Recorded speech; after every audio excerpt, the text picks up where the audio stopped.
দুই ধরনের পথ হয়, উচিত পথ আর অনুচিত পথ। একটা শুভর দিকে নিয়ে যায় আর একটা অশুভর দিকে নিয়ে যায়। অনেক সময় অজ্ঞানতাবশত জীবনে আমরা সেই পথ নির্বাচন করে নিই যা আসলে অনুচিত।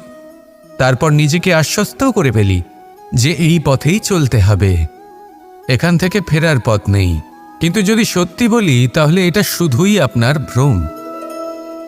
আপনার মধ্যে শুধুমাত্র একটু দৃঢ়তার অভাব আছে, তা জাগ্রত করুন আর বাড়িয়ে তুলুন। আপনি দেখবেন এই সংসারে এমন কোনো পথ নেই যেখান থেকে ফিরে আসা সম্ভব নয়। এমন কোনো মানসিকতা নেই যা বদলানো সম্ভব নয়।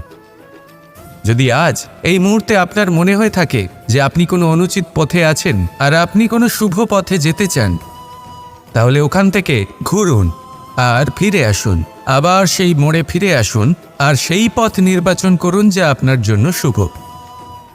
একটু সময় অবশ্যই লাগবে, কিন্তু নিশ্চিত রূপে আপনার উদ্দেশ্য এবং আপনার গন্তব্য এই দুই অনেক শ্রেষ্ঠ হয়ে উঠবে। তাহলে আসুন আর আমার সাথে ভালোবেসে বলুন, রাধা রাধা। বেশিরভাগ মানুষই এই কথা জানেন যে আমাদের শরীর 5টি তত্ত্ব দ্বারা নির্মিত, যাকে আমরা পঞ্চতত্ত্ব বলি: জল, অগ্নি, বায়ু, ধরিত্রী এবং আকাশ।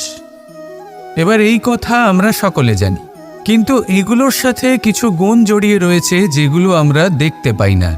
যদি এই গুণগুলি আমরা আত্মসাৎ করতে শিখে যাই, তাহলে সাক্ষাৎ পরমেশ্বরের দর্শন আমরা পেতে পারি। যদি কথা বলি প্রথম তত্ত্বের, জলের কথা, জল যা প্রত্যেক জ্বলনকে শীতলতা প্রদান করে। এই জলকে দেখুন, যা শুধু প্রবাহিত হতে জানে, থামতে জানে না। জল পাথরের সাথে সংঘর্ষ করতে জানে, যার পথে অনেক বাধা আসে, কিন্তু সে প্রবাহিত হতে থাকে। নিরাকার হলো এই জল, যে কোনো পাত্রেই রাখুন না কেন তার আকার ধারণ করে নেবে। এটাই হলো এর বিশেষত্ব এবং এটাই হলো আমাদের শিক্ষা। কিভাবে প্রবাহমান থাকতে হবে, কিভাবে আমাদের থামলে চলবে না, তাতে আমাদের পথের মধ্যে যতই যেরকমই সমস্যা আসুক না কেন, আমাদের এই জলের মতোই নিরাকার হয়ে যে কোনো পরিস্থিতিতেই প্রবাহমান থাকতে হবে। এই শিক্ষাই জলের থেকে লাভ করুন আর আমার সাথে ভালোবেসে বলুন, রাধা রাধা। এই জীবনে আমাদের দুজন সঙ্গী, এক হলো অন্ধকার আর এক হলো প্রকাশ। এবার যখন এই অন্ধকারে আমরা প্রদীপ জ্বালাই, সেই প্রকাশের জন্য অন্ধকার আমাদের ওপর রুষ্ট হয়ে চলে যায়। এবার যদি অন্ধকারকে খুশি করতে যাও, তাহলে প্রকাশ আমাদের ওপর রুষ্ট হয়ে চলে যায়। এ হলো ঠিক সেই পরিস্থিতি যে আমাদের দুই বন্ধু, তাদের মধ্যে সদ্ভাব নেই। যদি কোনো একজনের মান ভাঙাতে বা খুশি করতে যাও, তাহলে দ্বিতীয়জন অবশ্যই রুষ্ট হয়। সেই অবস্থায় আপনাকে বোঝদারের মতো কাজ করতে হবে যে কখন কাকে সমর্থন করতে হবে, কখন কার সাথে চলতে হবে। যদি পারেন তাহলে সকলকে একসাথে নিয়ে চলবেন। যদি কোনো মানুষের মধ্যে বনিবনা না হয়, তাহলে তাদের মধ্যে সামঞ্জস্য বজায় রেখে সংসারের রীতিনীতির চক্র চালিত করা, এটাই তো হলো মনুষ্য জীবন। এবার এটা কিভাবে করা সম্ভব? শুধুমাত্র প্রেমের দ্বারা। তাহলে এইভাবেই সবাইকে প্রেমের দ্বারা বেঁধে রাখুন আর আমার সাথে ভালোবেসে বলুন, রাধা রাধা। এই সংসারে সবাই বলেন, আমি অর্জুনের মতো হয়ে উঠতে চাই।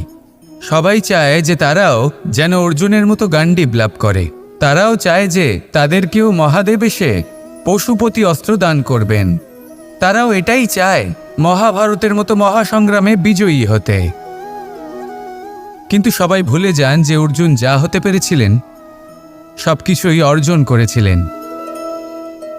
যদি আপনিও অর্জুনের মতো গান্ডীব লাভ করতে চান, তবে আপনাকেও তার মতোই শ্রেষ্ঠ কাঠ নির্বাচন করতে হবে। সেই কর্ম আপনাকেই করতে হবে। তার প্রত্যঞ্চা যাতে তীব্র হয়, তার জন্য আপনাকে সর্বশ্রেষ্ঠ দড়ি খুঁজে বের করতে হবে।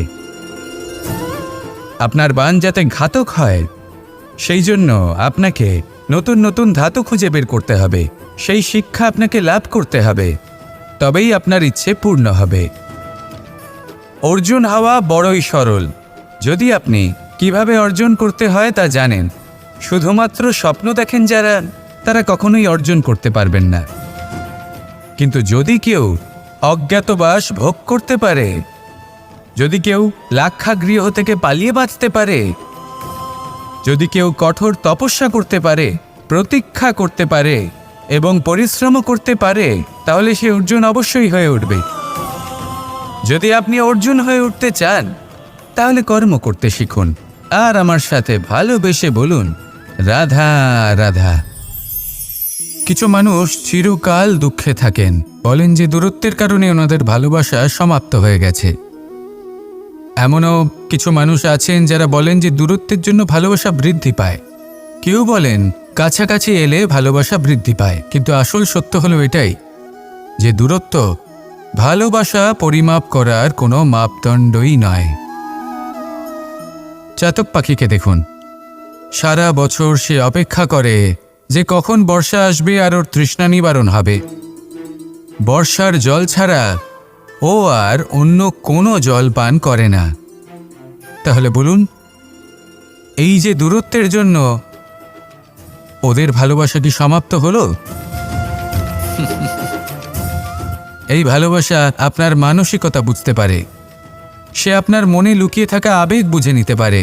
তা সে আপনি যতই দূরে চলে যান না কেন, যতই কাছে আসুন না কেন, শুধু নিজের আবেগগুলিকে কখনো মলিন হতে দেবেন না, স্বার্থ জড়িয়ে ফেলবেন না।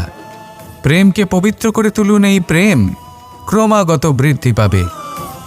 আসুন আর এই ভালোবাসার সাথে বলুন, রাধা রাধা। এই সংসারে ভিন্ন ভিন্ন ধরনের গাছ আছে, অসংখ্য ধরনের প্রজাতি আছে। কিছু গাছ পাতা দিয়ে থাকে, কিছু ফুল, কিছু ফল।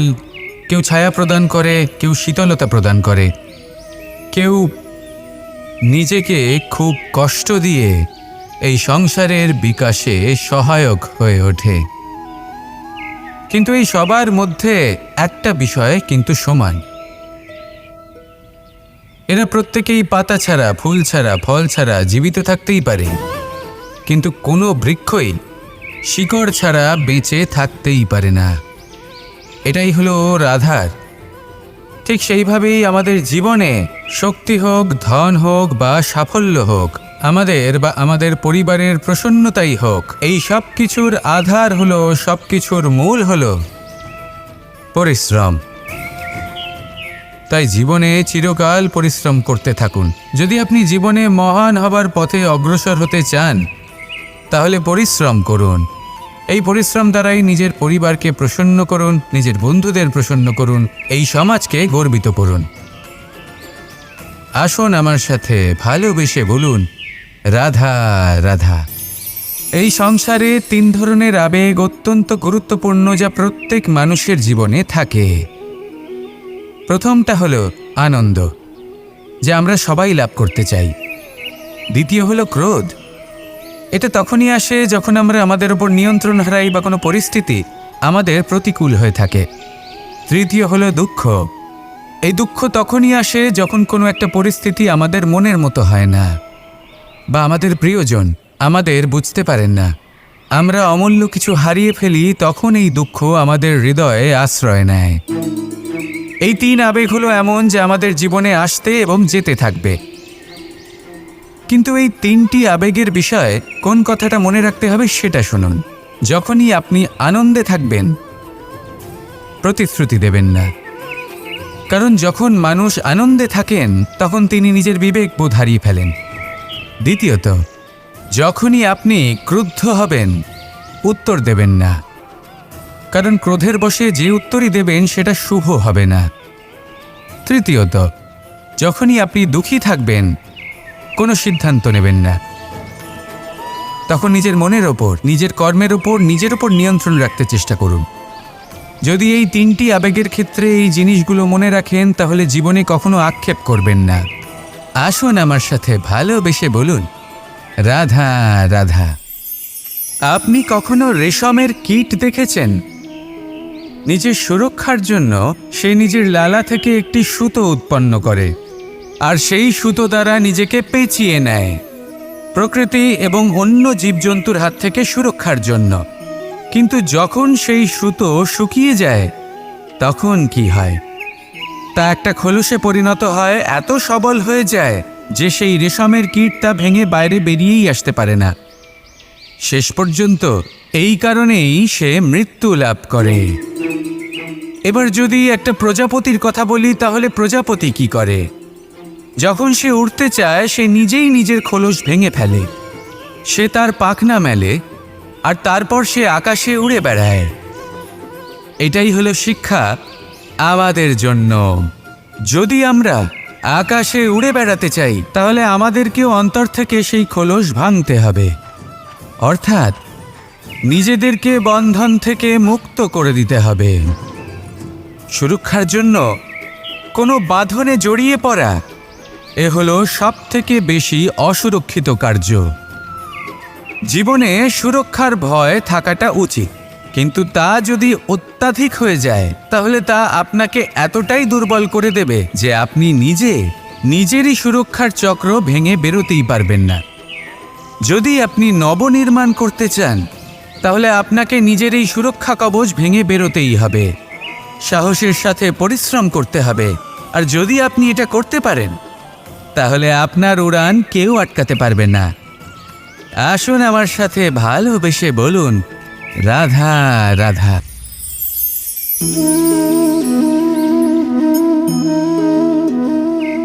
ভোজনের দ্বারাই শরীর পুষ্টি লাভ করে।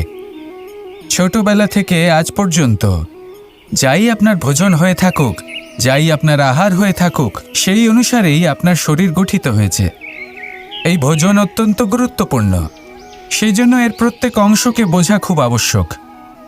প্রথম অংশ, যে আমরা কি গ্রহণ করছি, এই ভোজন কোন স্থান থেকে আসছে সেটা বুঝুন। দ্বিতীয় অংশ, ভোজন কে বানাচ্ছেন। এই ভোজন সর্বশ্রেষ্ঠ তখনই হয় যখন মাতার হাতে তৈরি করা ভোজন হয়।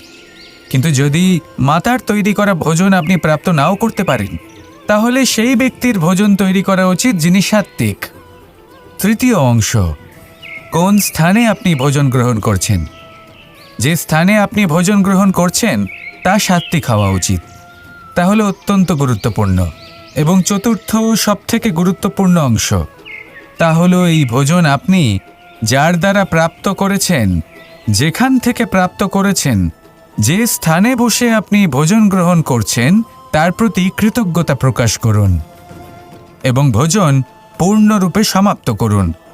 তবেই এই ভোজন আপনাকে সুখী জীবন দান করবে, সুস্থ শরীর দেবে, আর এই মন তা সুপ্রসন্ন হয়ে বলবে, রাধা রাধা।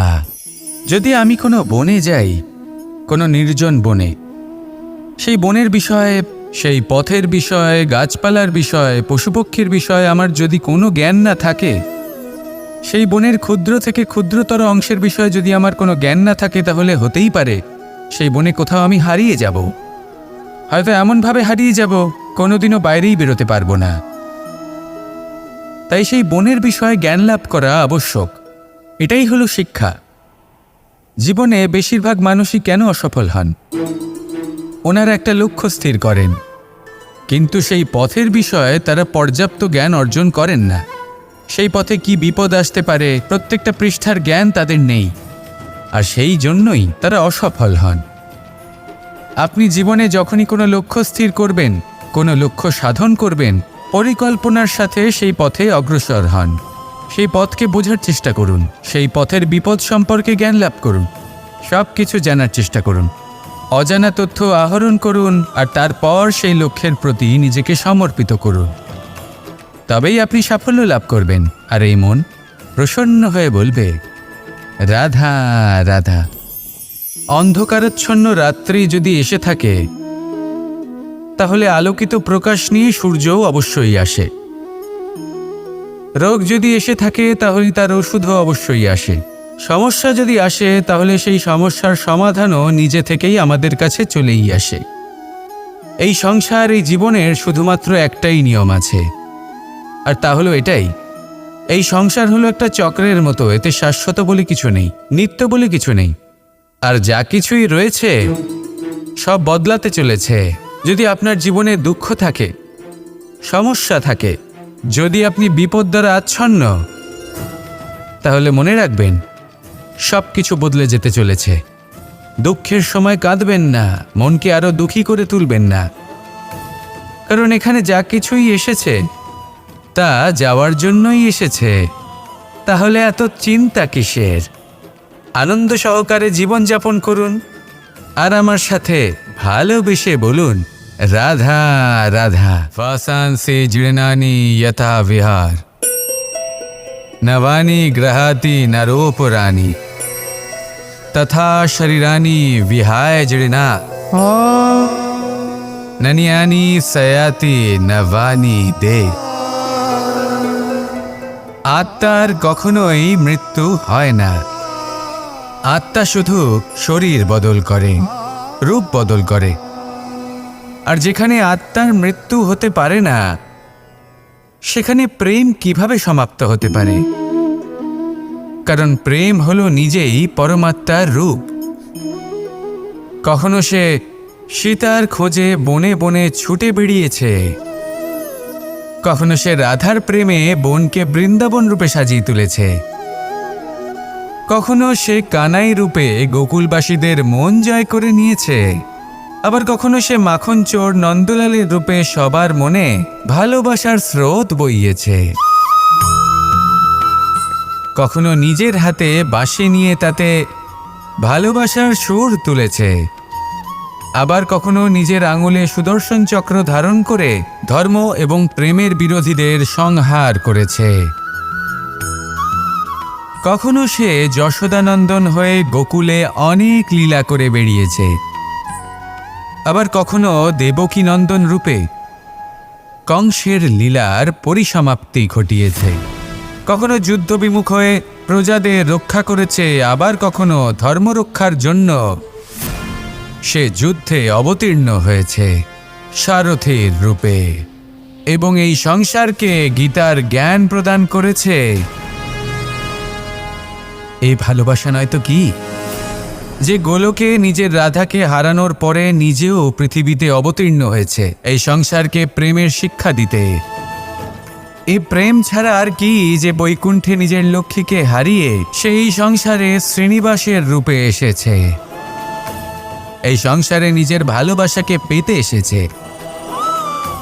এই প্রেম হলো অনন্ত, এর যাত্রা হলো অনন্ত,